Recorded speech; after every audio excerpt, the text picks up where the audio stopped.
Since 2015, Jared Stillman has rocked Nashville sports. That team freaking stinks. And now he's back. The takes are hotter than ever. I mean, let's be honest, he just can't coach. Welcome to Stillman and Company. Stillman and Company, 440 Sports, here on this beautiful, beautiful, beautiful Hot Take Friday. Of course, we're on the Stillman & Co. YouTube across all digital platforms, and I mean all digital platforms now that we got the Apple deal done. And it wasn't like it was a deal with Apple, but my God, it was such a pain in the ass to get the Apple podcast thing done. And Braden said this is typically what it is. It takes about a week, and it took about a week. And so it wasn't as if he oversold something or undersold something or whatever. But it did take us some time. So now we've got that done.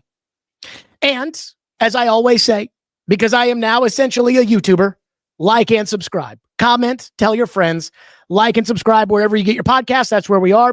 And a couple of quick house cleaning items just here on this beautiful, beautiful Hot Take Friday that I want to address. Number one, today is going to be the last day that we are simulcast on the 440 Sports YouTube page. So if you are a 440 Sports watcher, go ahead, migrate over, subscribe to Stillman & Co. A&D on YouTube. And again, reminder that just like last Sunday, we will have post-game live as soon as the Titans go final against the Rams. Now, I may go live tomorrow.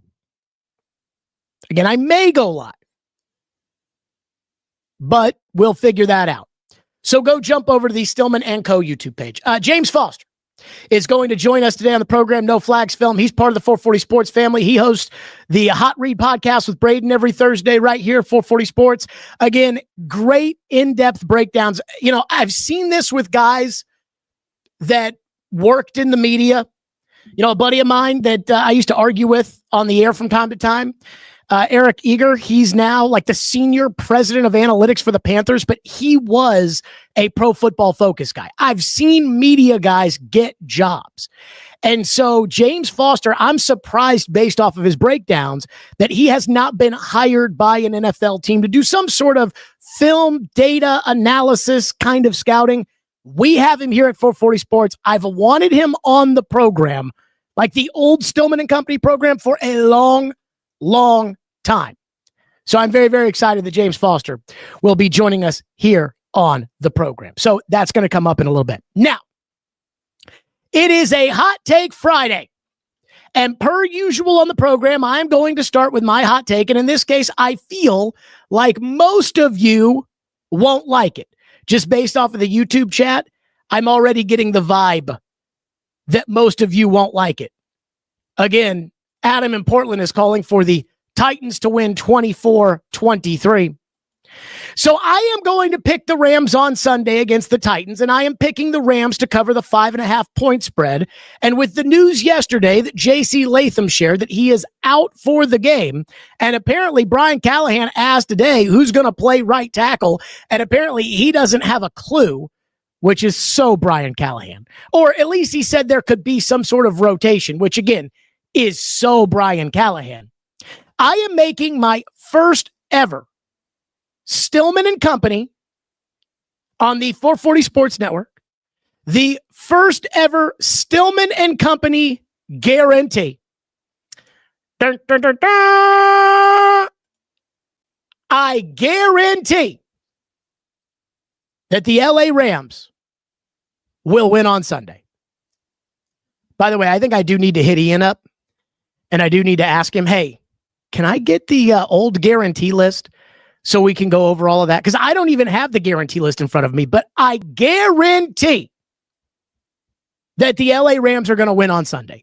Now, I understand on Hot Take Friday, that's not exactly like going out on some major limb that, holy crap, I can't believe it, you're picking the Rams. Again, you usually get 3 points for home field, and early in the season, Vegas does not like big point spreads, and yet 5.5 tells you how much better they think the Rams are, who are going to be playing at noon.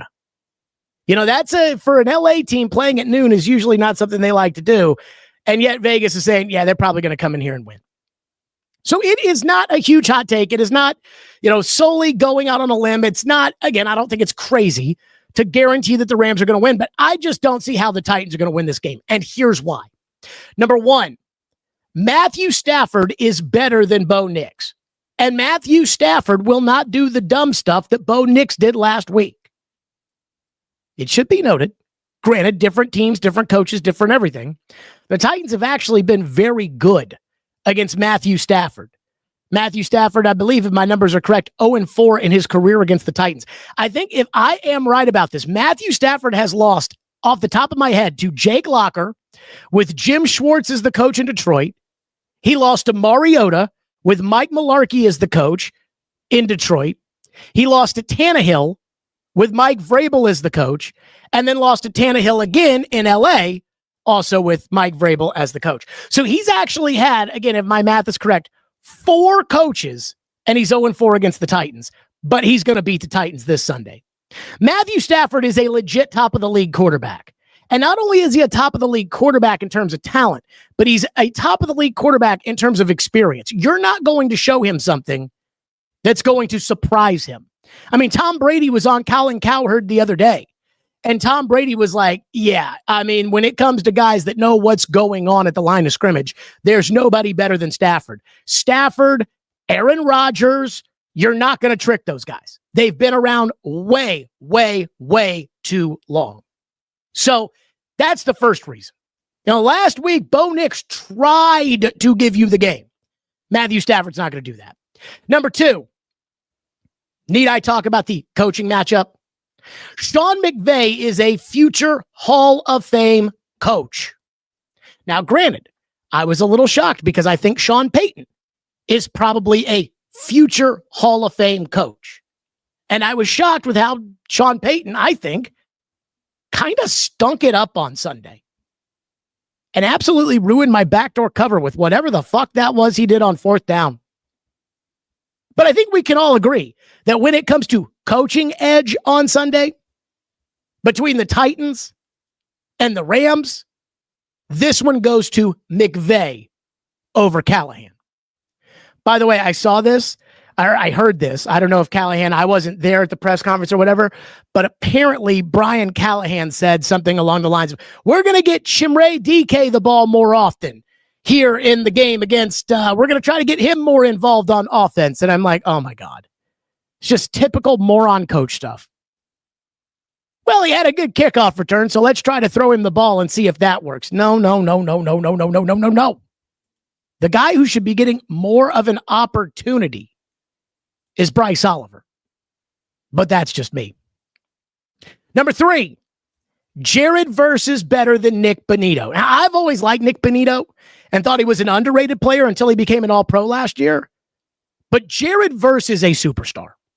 Like, Jared Verse isn't a future superstar. Jared Verse is a superstar now. Just remember what he did to the Eagles in the snow in that playoff game. Teron Armstead, the veteran left tackle who retired from the Dolphins after this past year, did a podcast. And he was asked, hey, what do you think about retiring or what? He's like, I'm glad I don't have to play against Jared Verse anymore. So Nick Bonito, an all-pro pass rusher, gave you all you could handle on Sunday. And now you get Jared Verse, who's better than Nick Bonito. Now, I am going to say this. Dan Moore will be playing at home, and that is a huge positive because of the snap count. So when it comes to deciding right then and there, hey, are we going to be able to silent count? Do we have to look at the ball? I mean, he's going to know when they're snapping the ball. He's going to be aware. So that's good. But Jared Verse is the reigning defensive rookie of the year. And Jared Verse is special. Like, he is a special pass rusher. So that's going to be way too tough. Number 4, the Broncos had one receiver, Courtland Sutton. And I'd say Courtland Sutton did his thing on Sunday against the Titans with Bo Nix trying to give you the game. The Rams have 2. Puka Nacua and Devontae Adams. And who knows how much L'Jarius Sneed is actually going to play in the game on Sunday. Again, if it was up to Brian Callahan, he'd probably play him for the first quarter and then sit him the rest of the game for. I still don't totally understand. Well, our heart rate trackers and mileage trackers told us that L'Jarius Sneed was going too much, too far, too fast. Dude, either you can play or you can't play. And this mileage thing is just complete and total horseshit. I mean, imagine telling that to somebody in 1996. And you might say, well, Jared, but times are different than they were in 1996. I mean, are there less injuries in football than 96? I don't think so. So L'Jarius Sneed's going to play, but who knows how much he's going to play against one of those two-star receivers. And then Jarvis Brownlee, I mean, as far as I'm concerned, he is going to get called because he can't stop putting his hands on the receivers. And he's going to get called for that because now the book is out on him. And so teams around the league know, hey, 29 for the Titans, he'll put his hands out there, let him put his hands, and the referees, more importantly, know, 29 for the Titans, he'll put his hands out there, let him put his hands out there. So the receiver DB matchup, that is going to be a problem for the Titans, especially once L'Jarius Sneed goes out of the game. Number 5, JC Latham is out. And that means you don't have a right tackle. I was not impressed with Oli Udoa when he came in the game at Denver. And I'm even more unimpressed with the fact that he's actually a 7th-year pro. And I am scared to death about what I saw from the beat guys today, who said that when Brian Callahan met with the media, he sat down and he said, hey, it may not be Udoa at right tackle. It may be a combination. John Ojukwu and Blake Hance may be in the mix. And I thought, oh my God. I said, oh my God. This coach, John Ojukwu, from the practice squad? John Ojukwu. So you went into the season with a swing tackle who was a 7th-year pro. And again, a swing tackle is not a starting position, but it's pretty close. But think about how important Dennis Kelly was for years as the swing tackle of this football team. So you went into the season with Oli Udoa as your swing tackle, and you liked what he did in the preseason, or at least you told everybody that you liked what he did in the preseason. And then all of a sudden, now you're saying, oh no, we may take John Ojukwu, who we gave a bunch of shots to last year and has tiny little pencil legs and cannot play in the NFL. And the Rams or anybody else could have claimed him off and signed him off of your practice squad earlier this week, but he may start at right tackle.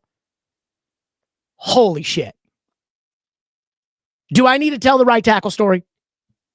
Because apparently Brian Callahan, 2 games into season number 2, is already struggling with the number 1 problem he had in season number 1. And that was the right tackle.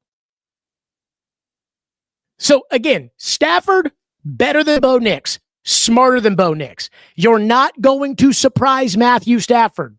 McVay, future Hall of Fame coach. You have Brian Callahan. Jared Verse, better pass rusher than the pass rusher that ate your lunch on Sunday. The Rams have 2 good receivers. You have 1-ish good corner, and he can't even play much. And the other guy gets a holding penalty or a pass interference penalty on every snap. And you don't have a right tackle, and you don't know who your right tackle is going to be. Am I the only one that thinks that's a recipe for disaster? And then finally, number 6. Outside of the game at Houston last year, which was a divisional game, and divisional games are always a little funky. That was another one of those things that Floyd used to tell me all the time, which is division games are a little weird. outside of at Houston last year, Brian Callahan has yet to pull a rabbit out of his hat as coach of the Titans.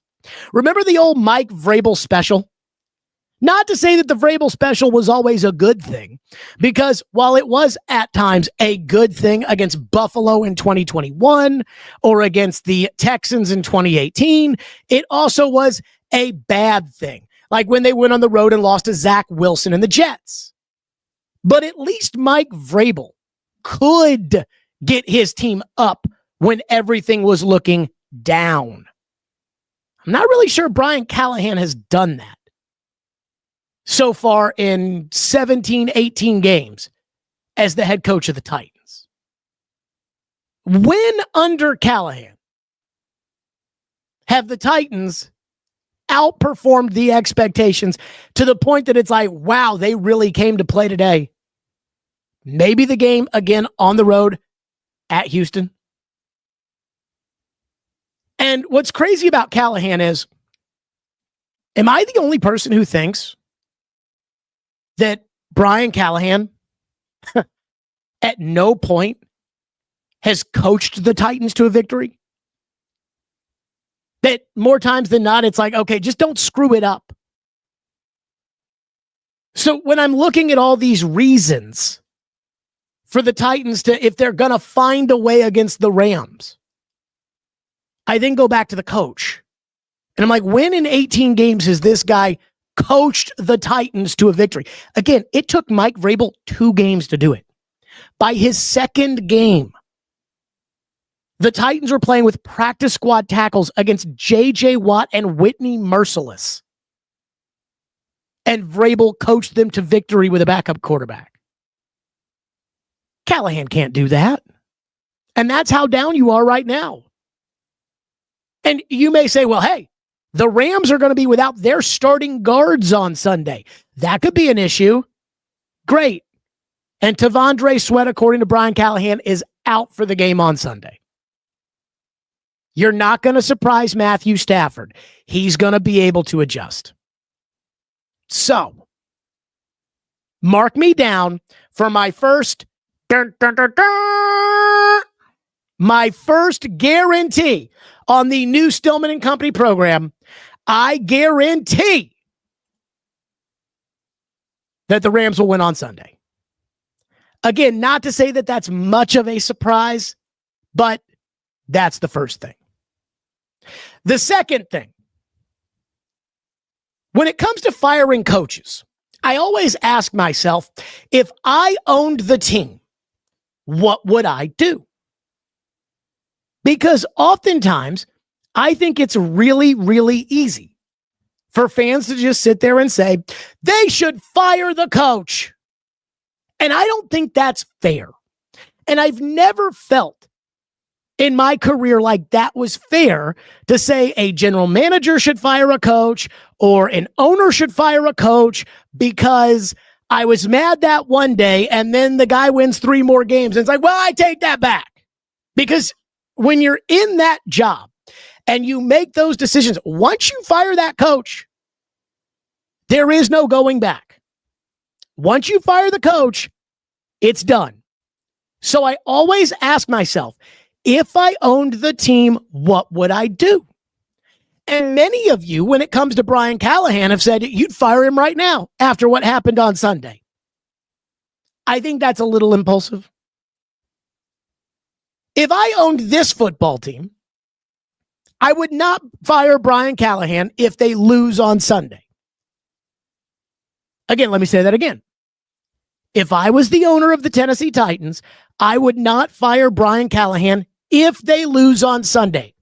But I'm going to put a little asterisk by this because I believe, again, putting myself in the shoes of the owner, if Brian Callahan does something as categorically stupid as he did last week, he's gone.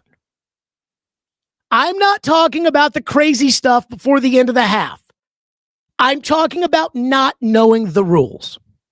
If that happens again, then I'd fire him.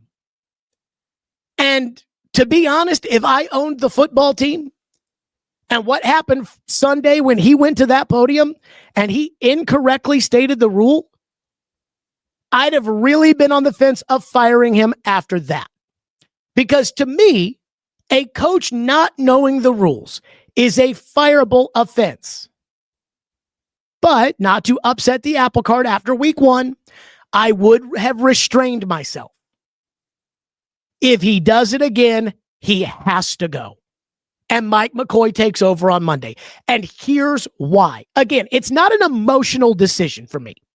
It's not a, we lost a game, I'm the owner, screw him, he's out, get me a new coach, which I think is how a lot of people feel. Right now, I find myself having a hard time taking anything Brian Callahan says seriously. Because every time he says something as this team's problem solver, I keep thinking to myself, dude, you don't even know the rules. And I can't be the only person that feels that way.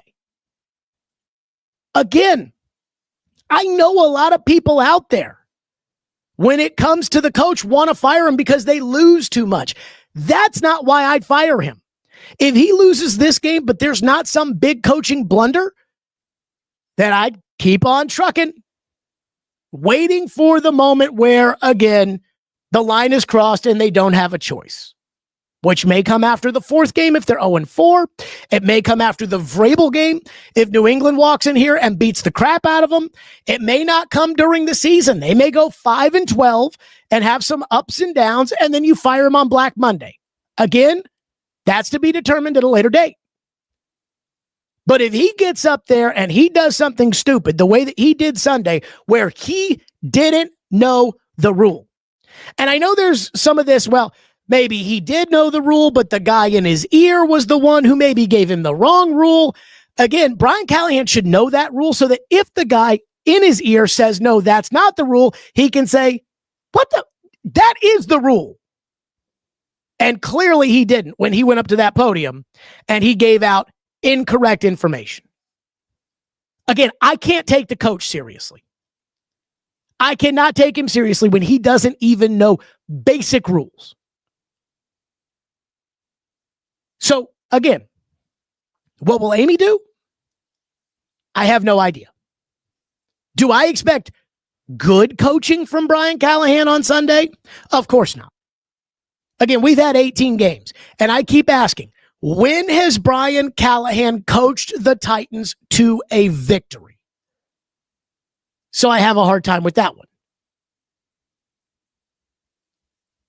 But if he demonstrates that insane incompetence that I deem as just completely negligent, then he has to go. Again, this is not something you can argue over, a subjective coach's decision. I took an officiating class when I was in college, and in it they talked about when you can and cannot protest a game. And the one thing that they talked about was you can't protest a game when you disagree with a referee's judgment call. So if you didn't think that was a foul in the post, you can't protest the game. That is a subjective decision. If they foul a guy out with 4 fouls instead of 5, you can protest the game. They have adjudicated the game incorrectly. So when it comes to Callahan's moronic decision before the half to try to score points from the 7-yard line, that is a coaching decision that I disagree with, and I disagree with it vehemently. But it's not a fireable offense. It's just stupid.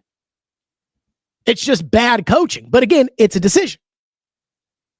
If you play Xavier Restrepo over Bryce Oliver on Sunday, again, that's a judgment call. It's one I disagree with. I think it's foolish, but it's a judgment call. But if you don't know the rules or something similar that is just so basic to coaching, and you demonstrate that incompetence to me again, then you got to go. Because then nobody in the building, if he does it again, nobody in the building will be able to take him seriously. And you just can't have 15 games where the entire building doesn't take the coach seriously. Can't have that. So, again, if I own the team and they lost in normal fashion where the Rams just come in there and are better than them and just beat their asses, fine. He keeps his job. I wouldn't fire him after 2 games. He goes out there and shows that he doesn't know the rules, challenges a play you can't challenge, does something crazy, he's gone. And I don't think that should be a hot take. I don't think that should be a controversial take. I think that should just be reality. And let me say this. If I own this team, and I believe if I did own this football team, I'd be a lot different than many of you think. I wouldn't share my opinions on a daily basis on a show or on Twitter or anything like that. I'd be very calculated in terms of what I said publicly, and I'd be very calculated in terms of what I said to Callahan. But if I own that team, Brian Callahan would know if you ever do something like what happened in that press conference on Sunday again, pack it up. If that ever happens again, where your competence is questioned, your, again, not ability to do the job well, but your ability to actually do the job comes up, pack your bags. And I'll be very clear. I am not anticipating that this will happen again. But since it happened the first time, and last year there was confusion. I don't know if this has really gotten brought up. I know somebody in the YouTube chat brought it up earlier this week. There was confusion last year in that Monday nighter, the game they won on the road at Miami. If you remember, I think the Titans got a safety and Miami had to free punt, but the game was towards the end, so Miami called for an onside free punt. And the ball dropped where it wasn't supposed to, and there was confusion as to whether or not they told Jaquan Jackson to catch the ball. And there was a lot of talk about, did they know the rules? And I think I remember talking about it at the time, saying, hey, the head coach better know the rules. And the special teams coach better know the rules too. Of course, Colt Anderson didn't know the rules, but again, he's already gone. So I would make it very clear if I owned this football team that we will not tolerate that as an organization ever again. What happened on Sunday, you get to that podium and you incorrectly state the rule, that's it. And before I would say, well, there's no way this is going to happen again on Sunday, number one, it happened the first time. It shouldn't have happened the first time. It did happen the first time. It was embarrassing. Callahan should be wearing this. I'm sure Callahan wants everybody to be over it, wants everybody to stop talking about it, wants everybody to, and I get that. But it did happen, and it shouldn't have happened. But remember last year, I remember after the Chicago game when Will Levis just gave the game to the Bears, and everybody kept saying, Jared, it's only one game. It was one mistake. Let's see. And what was it? The second drive of the second game, he rolled the ball on the ground, and then everybody's like, okay, he's a moron. Same thing here. Don't count it out from happening again. But if it does happen, holy crap. Again, me saying if Callahan does what he did last Sunday means that he gets the X, that does not mean if he loses, he gets fired. Or if he does something stupid, like what happened before the end of the half. That is not a fireable offense to me. Just don't show the world that you don't even have down the basic requirements for being a head coach again. Thank you. Okay. Let's talk some film breakdown. Let's talk some Cam Ward. And I'm very, very excited to do this. Okay, joined now by James Foster here, who, by the way, when I was talking to Braden about joining 440 Sports, he was talking about how excited he was for the football season and how excited he was that he was going to have James Foster, No Flags Film, right here on the 440 channel for the Hot Read podcast, which, of course, came out yesterday. Is it every Thursday you guys are dropping new shows, James? Yep, every Thursday, and then I'll have a film breakdown out on the 440 channel Tuesday or Monday. Okay, so can I criticize you on the first film breakdown you did for 440 Sports? Please do. Okay, you said every week I'm going to highlight a different Titans rookie. I don't care about that. I just want to get right into Cam Ward. And I thought your Cam Ward breakdown this week, and I'm talking about every week, I just want to get right into Cam Ward, but I thought your Cam Ward breakdown was great. When I watched Cam on Sunday, I thought I saw a young quarterback making his first start on the road, hostile environment. I thought he was poised, and I thought he showed some of that backyard football that is uncoachable, that Patrick Mahomes has. Josh Allen has a little bit of that. Baker Mayfield has some of that. He showed his ability to do that. They dropped passes. The coach had his head up his ass, but I didn't think it was some sort of transcendent performance like Dan Orlovsky said on the McAfee show. So you watched the tape. How did you feel as far as the idea that today we can say Cam is for sure the guy based off of the tape from last Sunday's game? Well, there seems to be this like industry of quarterback film breakdowns where the entire point is just, I'm going to hype up every single quarterback to the maximum to try to like get views from this fan base. So I would take everything with a grain of salt there. But yeah, I mean, I said in my film breakdown, it was like B+ to A-. I think there weren't like a ton of big time throws deep down the field. Like we've seen better quarterback performances before, but as far as what he was asked to do, I think it was really solid. He showed the ability to work the middle of the field from the pocket. He showed the ability to attack outside the numbers on those corners and outbreakers. This was really impressive in college. Showed some nice touch on deep, like 20 to 25 yard passes. I think that there's definitely room to improve the pocket movement.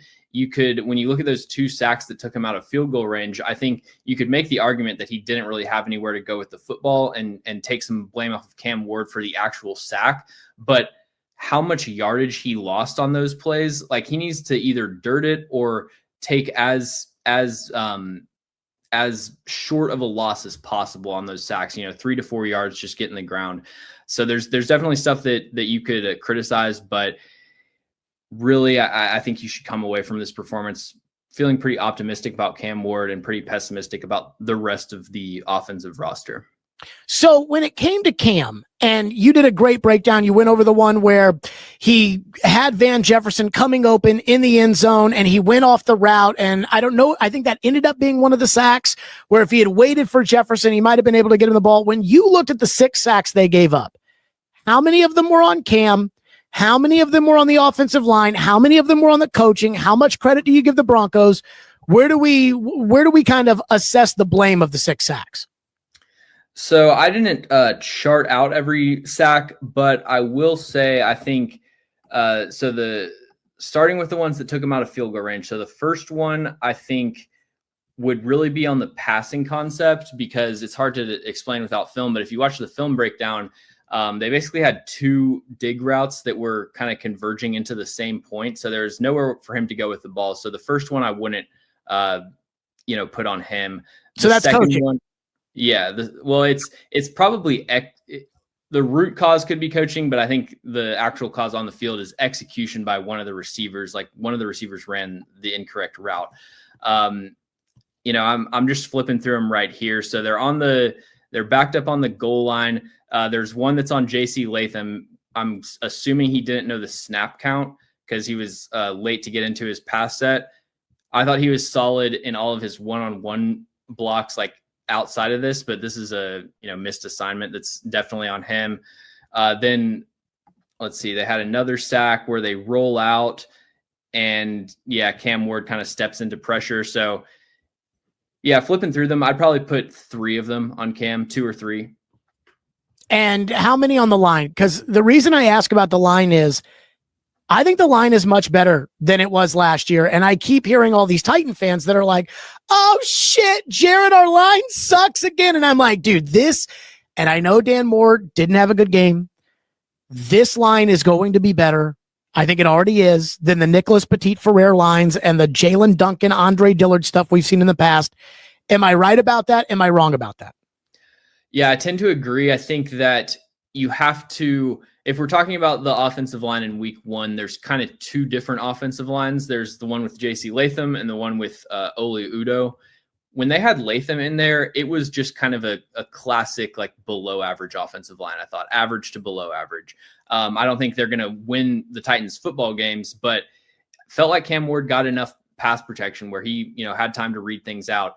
Once JC Latham went out with an injury and Udo came in, then you really started to get flashbacks of him just having no chance. And so I can sort of see the extreme negative takeaways from the second half or the, maybe fourth quarter. I think overall fully healthy, though, the offensive line should be upgraded from the last few years. Am I wrong for thinking, hey, first game with that offensive line playing together on the road at Denver, loud atmosphere, it will improve? Yeah, I think it probably will improve. Ultimately, for me, I'm not too fixated on how many wins the Titans get this year because I just don't think that they're a team that has the talent or the coaching really to make a deep playoff run. So for me, this season's all about how do the young guys look, starting with Cam Ward, but then moving on to the offensive line, young receivers, etc. And so my takeaways from this game are actually a lot more positive, just the way that I'm feeling, than I think a lot of Titans fans, because I feel pretty good about how Cam Ward looked. I think that if they're healthy, the offensive line will be better than last year. And it's going to come down to Calvin Ridley not dropping 3 passes, which, for as kind of inconsistent as he was actually pretty good over the second half of last year. So there's reason to believe that won't be a weekly occurrence. When you say that it's all about the development of Cam this year, James Foster, my theory is Callahan can't coach. And if Callahan can't coach, he can't develop Cam. And if he can't develop Cam, this is a wasted year. And this time next year, the Titans will be in the same spot the Chicago Bears and New England Patriots are in right now, which is Ben Johnson, please save Caleb Williams. Am I right or wrong about that? I think partially right. I don't think that with Brian Callahan, this is going to be the ideal development ecosystem for Cam Ward. At the same time, he's still going to be getting valuable experience. He's somebody that's proven himself to improve every single year, dating back to Incarnate Word, then going to Washington State, then going to Miami. So I think just being on the field, adjusting to NFL speed, learning what kind of windows he can target, what he can get away with throwing. I still think there's going to be growth that will happen from Cam Ward. I do agree with you, though, that I don't know exactly what your take on was this offseason, but like they should have just cut the cord on Brian Callahan before, get a fully aligned front office, and then you don't have this quote unquote wasted year. When it comes to Cam, the footwork drives me crazy. I see the feet pointed outwards, and yet he still had 2 throws outside the numbers on the sideline, probably 15 to 20 yards down the field to Gunnar Helm on each sideline, I believe, in which he dotted those passes. Yeah. I think it's a gift, but I also think it's dangerous. And I think it's dangerous in terms of consistent accuracy. Am I right about the footwork with Cam? When you see Cam's footwork and you see his feet pointed outward, I keep telling people, I watched the Cowboys docuseries on Netflix, didn't see Troy's feet pointed outward like that. Am I making too big of a deal of it? Is it a serious issue that they've got to get corrected? That is the experience that you have watching Cam Ward's tape, is you see the ball placement and you're like, whew, that was a dot. And then you rewind and you watch the footwork and it's like, that doesn't look like it's really repeatable. The results are good. I think within 25 yards, he's extremely accurate. And so until it starts to result in consistent sprays on the field, I think you kind of just ride it out. I do think that he has some ball placement issues past 25 yards. He missed a deep throw to, I believe, Iamanor last week, and I thought that was a consistent issue on his college tape. So I'll be looking for that to continue to improve, or I guess start to improve when it comes to deep accuracy. James Foster is with us. Last one, I guess, on the Cam front, and then I would just want kind of a summary on the defense. How much does Cam need better receiver play? And you brought up Io Manor. When I see Io Manor, I see NWI. And I am kind of the mindset that if Calvin Ridley's going to drop the ball, then there's really nothing they can do about it. But I'd like to see Bryce Oliver play a little bit more. What are your thoughts on the receivers and how they affected Cam on Sunday? Well, the first part you got to start with is the drops, which I think it's fair to expect some positive regression on that front. Like Calvin Ridley his thing is that he is a very good to great separator, and has below average hands. But that is not always going to play itself out as 3 backbreaking drops. So you need him to kind of some correction to the mean there for Calvin Ridley. And then like Aya Manor and Gunnar Helm, they made the catches. They just, with the Helm one, Brian Callahan didn't challenge it. So it's like there's nothing really on the field that the receivers can do differently there. I do have concerns, or I would say I'm very skeptical that they're going to be able to consistently get open against man coverage. And you saw that show up against Denver. I mean, when they played man, Riley Moss, their cornerback 2, had an excellent game, rarely allowed any separation. And then obviously Pat Surtain was pretty much shut down. So I'll have to see him against some weaker cornerback rooms to really truly assess their ability to separate. But I think that's the main area that I have concerns, as opposed to having this many drops every week. Okay, what did you think of the defense? And I'm just going to give you a big generic question, and you just lay into it. How much of it was defense good, Bo Nix bad? It's a mixture of both for sure. Bo Nix had a very rough game. I thought that Denard Wilson did a great job of disguising his coverages and making Bo Nix second guess himself, think twice, hold the ball for too long. Their whole schematic strategy with the 3 safeties also gave them a lot of versatility, because they really had, they had 3 defensive backs that have the versatility to play man coverage. They can rotate to, the deep half. They can blitz. They can do whatever. And so you can present one look pre-snap, shift it after the snap. Bo Nix is double clutching, baits him into bad decisions. So really like Denard Wilson. I thought the secondary for the most part was really aggressive downhill, did a great job playing the ball. L'Jarius Sneed, I was very pessimistic that he was going to give them anything this year. He only played, I think, 14 coverage snaps, but had a pass breakup on a quick slant against Cortland Sutton. Really physical press man coverage. That's exactly what you originally traded for L'Jarius Sneed to give you. And then he also had a couple nice, like, sticky man coverage reps. So I like what I saw from L'Jarius Sneed. And then the other players that I would highlight would be, I thought Jeffrey Simmons had a monster game as a pass rusher. That's what they're going to need from Simmons to offset the lack of pass rush from their edge room. So I would give Simmons a game ball on the defensive side for sure. Okay, Sunday against the Rams at home. I do wonder, I'll give the Rams credit, because Jared Verse and Braden Fisk together, they said, hey, we're going to draft these 2 guys and we're going to try to replace Aaron Donald with these 2 guys. And it feels to me like it's kind of worked. Yeah. Should Titan fans, let's assume JC Latham probably doesn't play on Sunday. Should Titans fans be nervous as hell about that pass rush after we saw the offense against the Denver pass rush last week? I'm definitely worried about the Rams pass rush, because, I wouldn't say that the Broncos were one of the easier matchups on their schedule, but I do think most teams that the Titans play will have an edge rusher about as good as Nick Benito, and Jared Verse, I think, is better than Nick Benito. So like, it's the challenge is only going to heat up for the Titans offensive line. And without JC Latham at right tackle, I think that could be a major issue, because they've also got, guys like Byron Young. They have a lot of guys that can get after the quarterback. So it'll be a major challenge for sure. Do you think that the Titans are as stupid as a lot of fans feel for signing Dan Moore to that contract? I'll give it a couple more games before I fully declare it a whiff. Week 1 was not promising at all. Just some terrible pass sets, late with his hands, really just, I think, looked better, I will still say, than Andre Dillard or Dennis Daly on the average snap or play. But I think there's a very good chance that they, at the minimum, have below average left tackle play this year. If you said that Denard Wilson was able to disguise coverages and trick Bo Nix, how much is that going to be a non-factor against Matthew Stafford? And how much of an advantage do the Rams have with the McVay-Stafford combination against the Titans defense? Right. I think Stafford is going to be able to identify those coverage rotations a lot more quickly than Bo Nix was.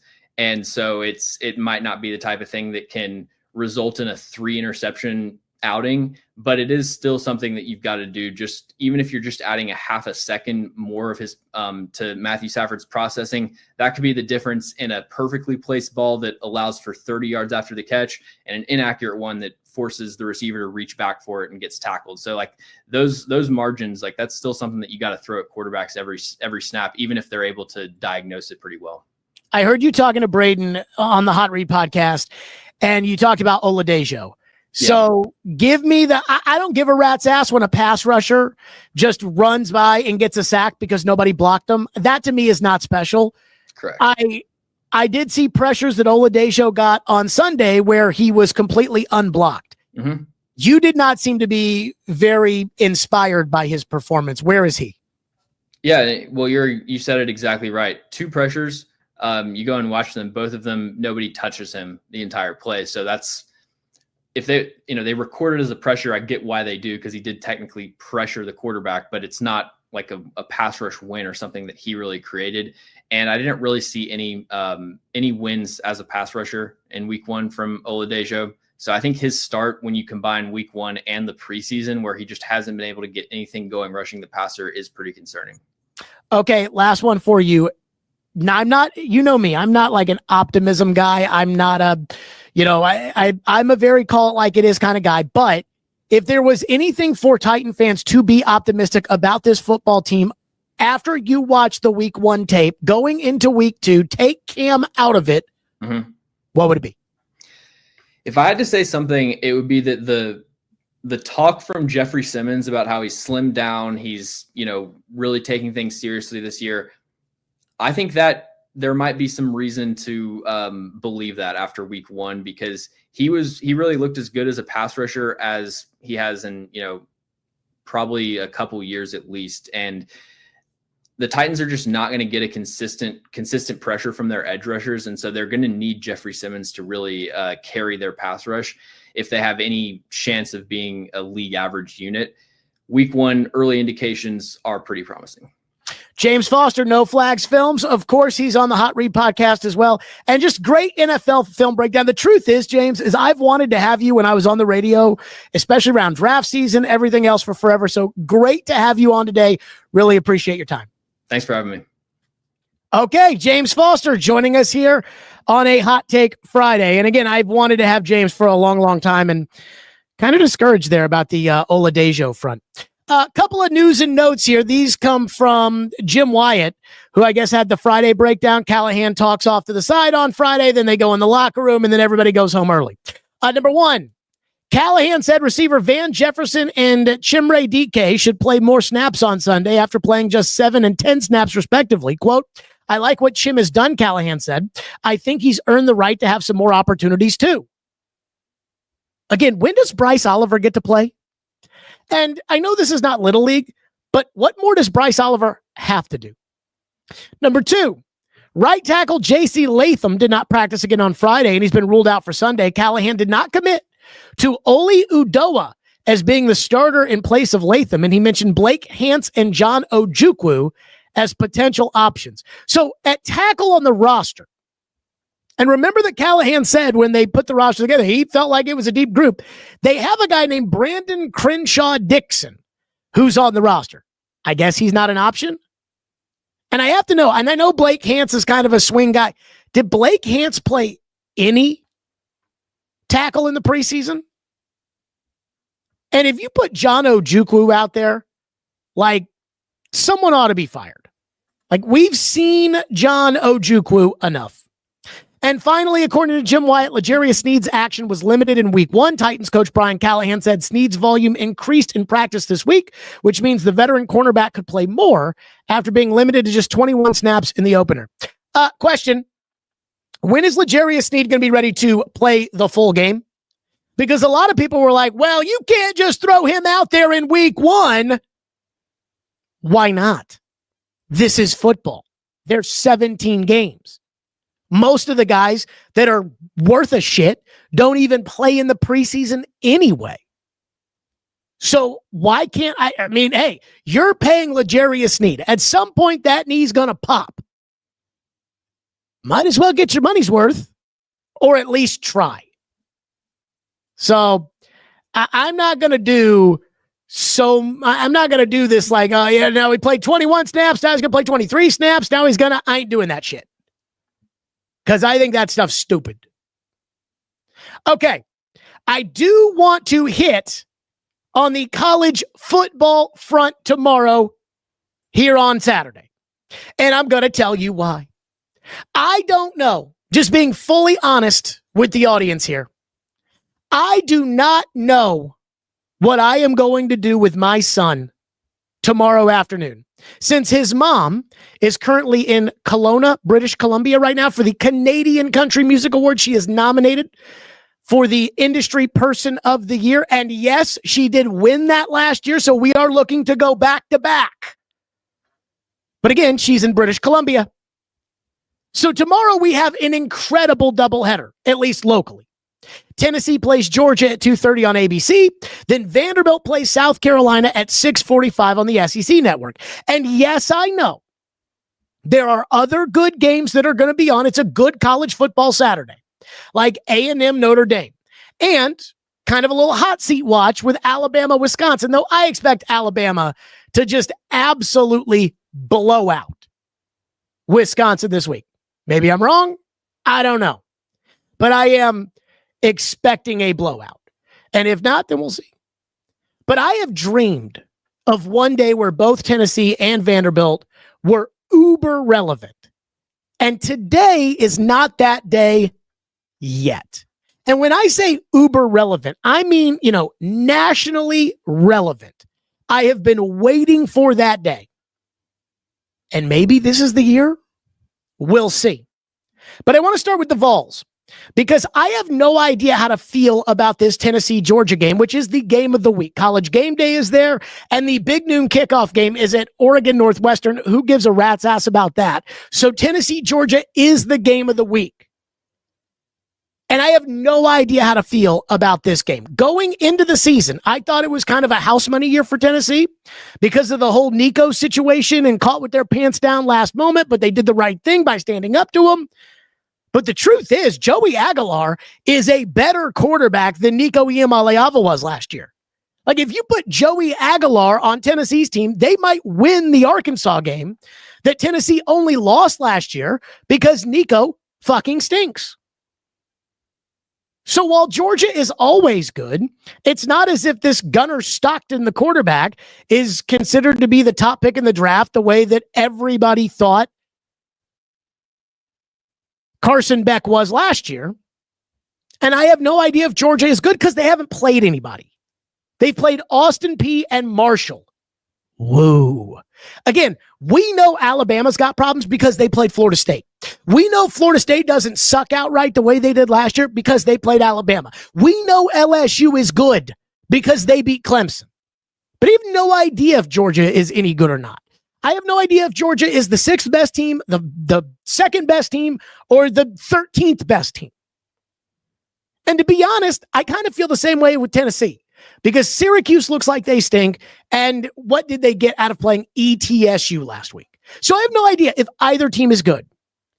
And while Josh Heupel has beaten Alabama twice, the Mount Everest for him at Tennessee is really Georgia. So I'm not here to make any proclamations. I know it's Hot Take Friday, but I'm not here to make any huge proclamations like Tennessee has to win this game or else, or even have an expectation that Tennessee will win. We will get to 6-pack picks in just a second, which I will pick the game. But again, I'm not here to make any proclamations one way or the other. I'm just excited to sit my ass on the couch tomorrow and watch the game. And that is if I can find somebody to watch my son. Again, I cross my fingers. We hope Lindsay wins the Canadian CMA Industry Person of the Year award. I'm also crossing my fingers that my mom, between 2:30 and 5:30, will want to watch my kid. So we hope there. Then, the second game, Vandy, South Carolina. Vandy, South Carolina is another, okay, let's see, because we don't really know because it's early in the season college football games. This is also the second, okay, let's see, game of the Diego Pavia era, in my opinion, for Vanderbilt football. Last year, Vanderbilt beat Alabama, then they went on the road to Kentucky. And I kept saying after they beat Bama and they got all the attention and all the hype and all the interviews and all the podcasts, I said, okay, let's see if Vanderbilt can take care of business. Let's see if Vanderbilt can do what they're supposed to do, go on the road, beat Kentucky. And they did. So the first, let's see, game of the Diego Pavia era, he's passed. Well, this is a big let's see with Vandy football.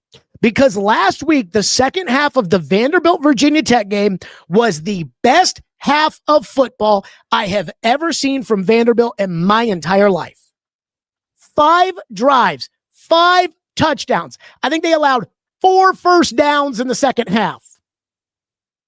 And when it comes to Vandy and South Carolina, who is ranked 11th in the country, with maybe the top quarterback prospect in the draft, they both played Virginia Tech.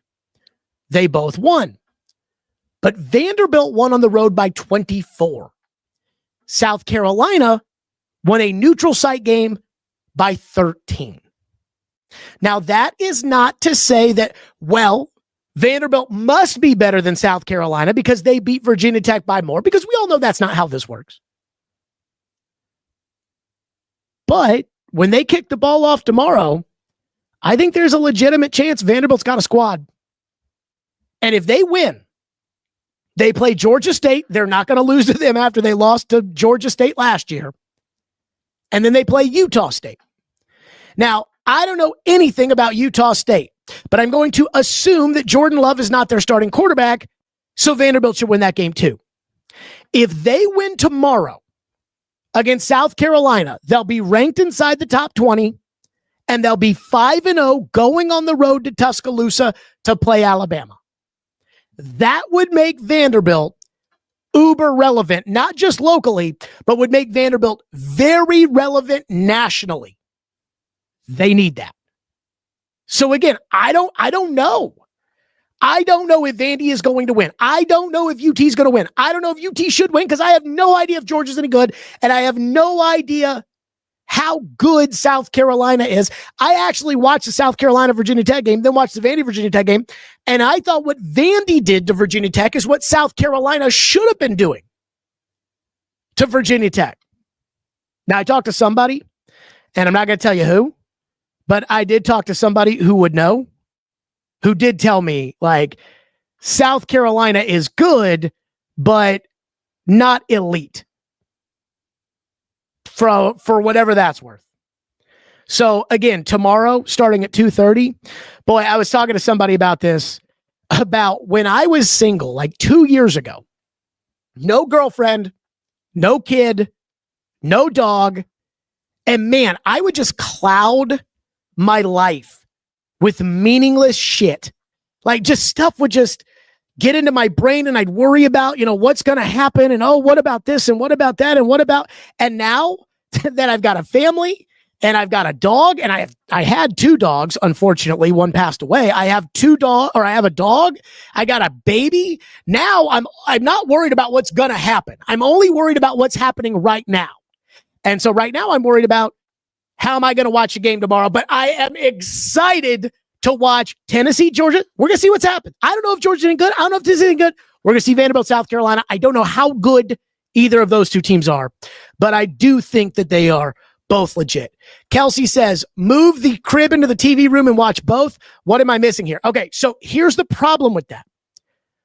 It's going to be hard to time his second nap up, for the UT Georgia game. And plus, you guys know the way the game of the week works. I mean, those games are 4 hours long. He does not nap for 4 hours.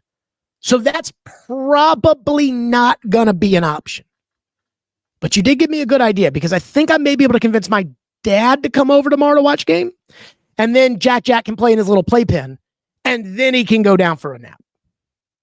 So last night, he, I guess, didn't get a great nap in at preschool.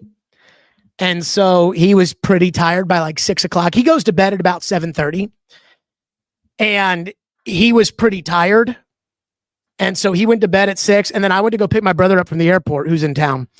And so he just fell asleep in a crib at my parents' house. and I had the TV on, the noise, the baby white noise, YouTube, whatever, just playing the white noise so he'd fall asleep. So he slept. He was out cold. So I went upstairs where his crib was to put on the football game and go to bed because I'm not going to wake him up. And when I turned off the white noise and I put on the football game, immediately he started moving around. I thought, oh, shit. And immediately put that white noise back on for whatever that is worth. Okay, let's do some picking because we did 6-pack picks last week and we kicked ass. 5-1 to start the year. We nailed Vanderbilt plus 2.5. We nailed Oklahoma at home against Michigan. I just never bought that Michigan team. We got lucky because I picked the Chiefs to win a close game, so I took the Chargers plus 2.5. Chargers won the game. We got real lucky. I picked the Jets plus 2.5 to beat Pittsburgh. Pittsburgh covered by 2. And we got lucky that Buffalo had that great comeback. And then we would have been 6-0 for the week if Sean Payton didn't decide to go for it on 4th down and fuck everything up. So thank you, Sean Payton, for whatever that is worth. With that, though, it's time to get to our 6-pack picks of the week. You know how we do this: 2 college games, 4 NFL games. And, of course, we start with the college games. Off the very top, the first game, you already know what the big games are. Tennessee tomorrow taking on Georgia. Georgia is a 3.5-point favorite. I was a little surprised by this, given the fact that, again, we don't even know if Georgia is any good, right? 2:30 ABC tomorrow. Georgia, 3.5 points at Tennessee. I'm taking the Vols. I don't know why I'm taking the Vols. Maybe I will regret this. I think Vegas is trying to get you to take Tennessee because they think Georgia is going to win. Give me the Vols. I'm going to go Tennessee 28, Georgia 26. I think it will be an absolute thriller. I'll take the Vols. Meanwhile, game number 2, SEC Network. That's right. Vanderbilt, South Carolina. Vanderbilt is a 4.5-point dog. That game, 6:45 on the SEC Network. I just can't pick Vanderbilt. I will not be surprised if Vanderbilt wins. I think Vanderbilt is tough. I think Vanderbilt is legit. I think Pavia is, again, he's up for the task. Is he a great quarterback? But he's up for the task. But South Carolina is the 11th best team in the country. They have a good roster. Shane Beamer seems to have his cards in the deck. Lenoris Sellers might be the top quarterback prospect in this year's draft. And they are at home. It wouldn't shock me if Vandy wins. I'm going to go South Carolina. I think they'll cover the 4.5. I'll go South Carolina 27, Vanderbilt 21. And again, Sellers, I watched it. I thought there was some something when it came to Lenoris Sellers. That takes us to the NFL. Game number 1, Mike Vrabel on the road at Miami. The great Mike Vrabel, by the way, 0-1, noon, CBS, and Miami is a 1.5-point favorite. Now, this was very, very difficult for me to pick because there was a part of me that thought, well, you know what? This game has Vrabel special written all over it. I think Miami is tanking. I think Miami is terrible. I think Miami is, apparently they called a players-only meeting. There's a rumor down there that the general manager is not getting fired because they're afraid that he'll rat on them in the Brian Flores lawsuit. Still, I'm going to take New England. Vrabel's going to get it done. 17-10. It'll be an ugly ball game, but I am going with New England, and I think New England will cover. As far as the plus 1.5 is concerned, I'll take the Patriots. And I feel pretty good. I don't want to say I feel incredible, but I feel pretty good about that one. The big game. The biggin on Sunday, the Super Bowl rematch in Kansas City. Philadelphia, 1.5-point favorites on the road. Tom Brady, Kevin Burkhardt, 325 on Fox. Philadelphia should win. Jalen Carter not suspended. They have the better team. We saw how Philadelphia dominated Kansas City's offensive line. We see without Xavier Worthy, without Rashee Rice, we see how the Chiefs need help at receiver again for the umpteenth time. And yet, I don't think Kansas City is going to start off 0-2.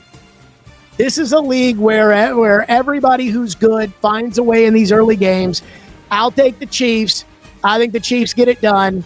Give me Kansas City, and I'll go Kansas City 24, Philadelphia 10. And I think a lot of people will be at least a little surprised by what they see there.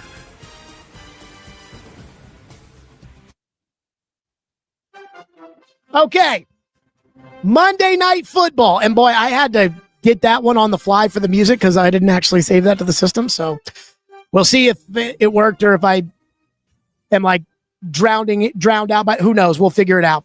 Tampa Bay, Houston. There is a Monday night doubleheader, by the way, Raiders, Chargers. But the biggie, Tampa Bay at Houston. Houston, 2.5-point favorites. I was really on the fence with this, but I don't think Houston's going to start off 0-2. They're at home. I just think CJ Stroud is too good of a quarterback. I think this will be a very fun game to watch. I don't know about you guys. I think this is a great Monday night football game. Tampa Bay, Houston. Like, it's not as good as last night's Thursday night game on paper with the Commanders and the Packers, but I think this is a great game. Houston wins 27-24. I'll take the Texans. I mean, hey, I'd love to be wrong, but I also think, that's kind of reality there. But I'll take the Texans to pull that one off. And then finally, the game of the week here on the Stillman Company program. And I know I have already guaranteed, so kind of let the cat out of the bag. Titans and Rams. Titans are 5.5-point dogs. Noon CBS. Our game of the week pick. This one's simple. Rams 24, Titans 10. I don't know how the Titans are going to score 13 points against Rams defense. I mean, when's the last time the Titans offense was well-oiled? Has it happened since Brian Callahan's been the coach? They don't have a right tackle. They're going up against Jared Verse. Now, Chimere DK all of a sudden is going to get more playing time. Sorry. This one is simple. It's a lock. I guarantee it. Rams 24, Titans 10. That's going to do it for us here on Stillman and Company. Again, subscribe wherever you get your podcast. We are now up on every podcast platform. Subscribe to the @Stillman & Co. page. If you are somebody who listens or watches on the 440 Sports Network, we are going away. We will not be on the 440 Sports YouTube page as of Monday. It will only be @Stillman & Co. So go follow, go subscribe, go everything there. Like, comment, tell your friends. And also a reminder that we will be live on Sunday as soon as the horn blows, just like last week, for a little post-game live Sunday as soon as the Titans are done. That's it for us, everybody. Have a great weekend, Stillman & Company. We'll see you for post-game live.